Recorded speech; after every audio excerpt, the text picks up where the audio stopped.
Hey everyone, this is Skipper Mark, and today we're visiting Block Island, Rhode Island. Block Island is about 15 miles northeast of Montauk, Long Island, and about 13 miles southwest of Narragansett, Rhode Island. There are a few ways to get to the island. You can take a private boat if you have access to one.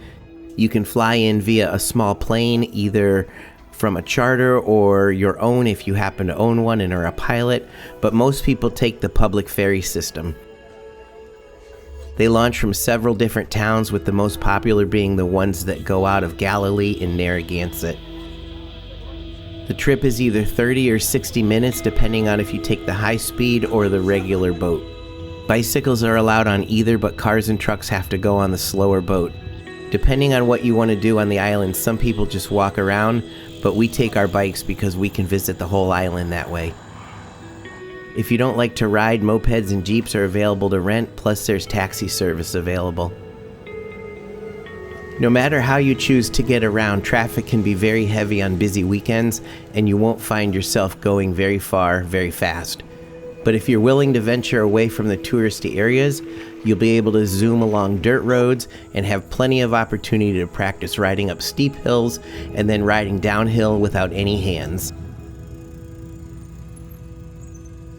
One of our favorite places to visit is the Ocean View Pavilion, which is accessible via a short hike up a trail on Water Street, not far from Ballard's Beach Resort.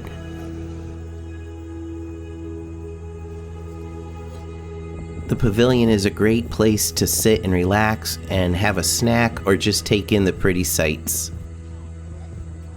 Another spot we like to visit is the Southeast Lighthouse, which is located on Spring Street, about 1.7 miles from town. The ride is quite hilly with lots of ups and downs, and it was a challenge for us because we hadn't ridden our bikes in a couple years. Along the way, you'll pass several homes and some of the inns that you can stay at if you wish to vacation on Block Island. You'll also pass the St. Andrew's Parish Center, which may have the best view of any church I've ever seen. The lighthouse is open for tours and has a great history, including being relocated away from the cliffs due to erosion. The views from the lighthouse are very pretty, but if you want to see something truly spectacular, you'll want to continue down the main road a little further to the Mohegan Bluffs. There's a staircase with over 140 steps that you can take to get down to the ocean, but you definitely want to be in good shape if you're going to do it.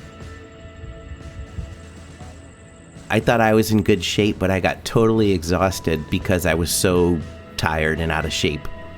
Going down, my legs felt like rubber, and coming back up, my heart felt like it was going to jump out of my chest. Of course, Nancy and Matt bounced up the stairs like gazelles running through a field in the wild. If you're not able to make it down though, that's okay, because the views from up top are still stunning, and in some ways, they're actually prettier than being down at the ocean level. If you're looking to shop on Block Island, you won't find any box stores, but you will find lots of moped rental places, neat little gift shops, and boutique stores, plus ice cream and candy stores, and maybe a clothing store here or there as well.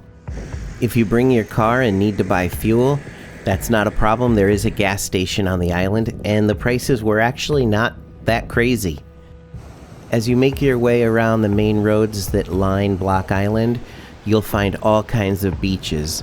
The beaches close to the main part of town tend to be very busy with tourists and have things that tourists like, such as beach houses with bathrooms, changing rooms, and things like that.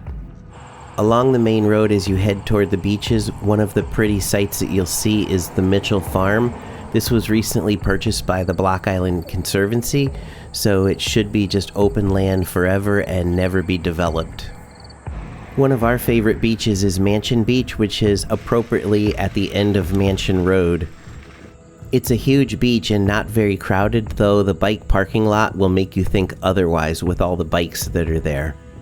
Locals who own mopeds are able to drive them down Mansion Roads, but rental mopeds are not allowed on it.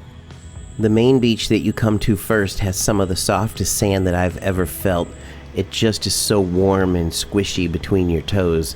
But as you walk further down the beach, there's actually all kinds of rocks, and people make these rock cairns where they stack rocks up in piles and make neat patterns out of them. Another nice place to visit is the Great Salt Pond. It's not really an area to swim because the beaches aren't nice. They're covered with rocks and shells, but a lot of people kayak, and there's several marinas in the area. Plus, it's just a pretty area to watch birds and things like that. After all the bike riding that we did and the energy we burned, we were very hungry and had a great dinner at the Harborside Inn. As we waited for the ferry to come in, we had fun watching kids jump off one of the docks at the nearby marinas. We weren't sure if they were local kids or kids who maybe came in with their parents on a boat and are staying for a day or a night, but they sure had a lot of fun.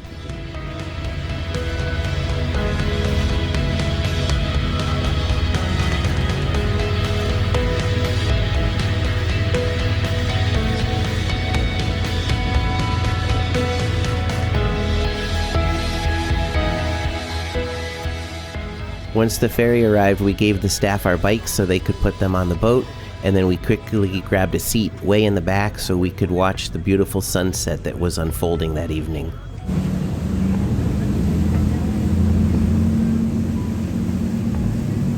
The ride home took about 30 minutes, and we actually got to sit next to a couple families who were from the Lake Winnipesaukee area. We thought that was kind of interesting because that's another place that we really like to visit. If you have any questions about Block Island or the ferry ride or anything like that, please leave a comment below and I'll be happy to help out and answer anything I can. As always, thanks for watching and have a great day.